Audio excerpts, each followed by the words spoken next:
Alright, so I picked up the 409 series wires.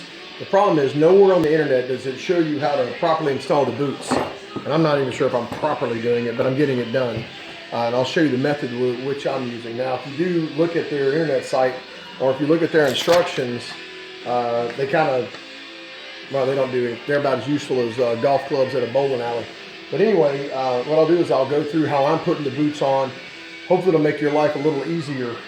Some of the things you might want to grab. I grabbed these. These are little heat shrink pieces that I grabbed at AutoZone. I have one of these. This is like a razor cutter. You can use a regular razor knife. I also have some needle nose pliers. And then this right here is a little punch, but you can use a screwdriver, and I'll show you how useful that is when you start putting the boot together. So I'm gonna go ahead and stop the video right now, because what I'm gonna do is I gotta prep this wire, and what I'm gonna be doing when I'm prepping it is, well, I'll tell you what, instead of doing that, I'll go ahead and show you. So I had to cut it down, and I had to be real careful when I was doing it, but then I also need to take probably about what would equal a middle finger or a thumb's worth off of that, so I can bend this wire back and crimp it. They want you to buy a special crimping tool, but you really don't need that crimping tool if you're careful. So what I do is I bury it in there a little bit, about 1/8 of an inch, and just spin the wire. I hold the constant pressure on my deal here. I just kind of spin it, and I just take it and nick it, just like that. You get a fingernail in there and kind of peel it off. There you go. And as you can see, you can open that up, and then what you have to do is bend the wire back. So when you get your actual your plug wire cap over, I want my dielectric grease. So let me pause this for a second. All right. So now what I'm going to end up doing is putting this together like so. Just bending that wire over, and then I'm just going to crimp it. And how I'm crimping it is I'm just taking it, holding it like that. And I'll get my needle nose pliers out here, and I'm bending down one side of it, as you can see. So I bent down one side. I just grab this other side, kind of bend it down too.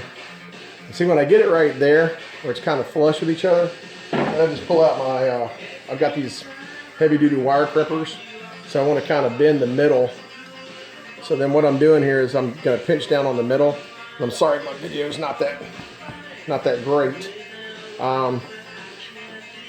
So what I do is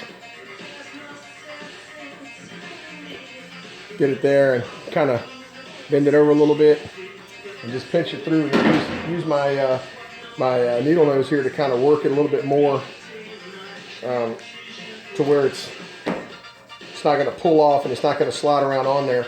Now comes the fun part. They tell you to use heat shrink. Well, I go to Walmart or to AutoZone, and AutoZone's, you know, they got good heat shrink like everybody else, but it wasn't quite big enough. And you know, one of the problems I see is that you've got a hole that looks to be about 4 or 5 millimeter with a 10 millimeter wire. You're trying. That's kind of like trying to shove your pinky finger all the way through your ear and touch your brains. It ain't going to work out too well. Taylor might want to work on their mission statement. Just my opinion. I think you make good plug wires. They got horrible directions for how to put them together. So y'all might want to meet in one of them offices. You got that office space, and actually get a mission plan or a vision statement going, because it ain't working out right now. So anyway, I just take the needle nose and kind of take one of these yellow pieces and flush it, you know, kind of make it a little bit bigger there, so I can get it on there, get that heat shrink on there, and then I just cut it in half with my razor cutters. So I just drop that. Yeah, you have to forgive my camera skills here. I don't have any. Using my phone. So anyway, I slide that on there like so, and I'm going to lock it. I'm just going to heat it up with you can use a lighter or any heat source. I'm using a heat gun that I've got. I think I picked it up at Harbor Freight for about 15 bucks, 10 bucks, whatever I paid for it. I'll just heat it up here and shrink it down.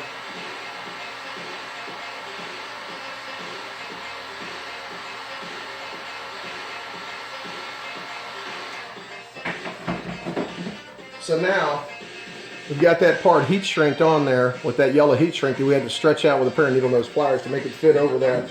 So now comes the fun part of getting this into this. here's where that, where I've got a little punch. I've got a little yellow punch, and this little yellow punch comes in real handy. I went over to AutoZone for about $9, the dielectric grease, and I'll just put a little bit on here. Just squeeze a little bit on there, and kind of, you know, rub it around a little bit there, make sure it's nice and, you know, it's supposed to seal it up and prevent it from, help conductivity and waterproof it. So I kind of get it started here, and this is the key right here. So I get it started. And right when I get it started, I grab my my punch, and I'm going to set my punch right in there like I would where the spark plug would normally go. And then I'm going to just push it all the way in. This is the key. If Taylor would show this, it'd probably make your life a little bit easier. So I shove it all the way in there. It takes a little bit of effort, but this is how it works. This is what I found works best.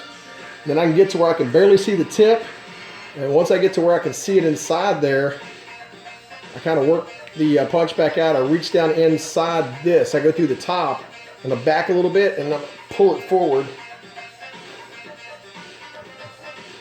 A little bit of force there. And we've got it done. So if you're doing these Taylor wires, these big, and these are the, like I said, these are the 10.4 millimeter 409 series Taylor wires. So if you're custom cutting them down, really what you need is some razor, you know, you need a little bit of that. What they're in, these directions have some good points, but they don't nail it home. They don't get you where you need to be. So what you really need to do is when you're trying to get it into the actual boot, that's when this comes in really handy. Either that or a flat, I'd use probably a Phillips head screwdriver. You don't want to punch through the boot. I just put it at an angle and scoot it in there. Use a little bit of force and I hold the end and push it, and then I kind of pry it out like I showed you before. I really hope this helps. I didn't see any other videos doing this. Sorry for the poor video quality and offbeat camera, but as you can see, I had wedged it on top of this 68 Firebird between two 4-bolt main big block caps. Well, anyway, have a good one. Take care.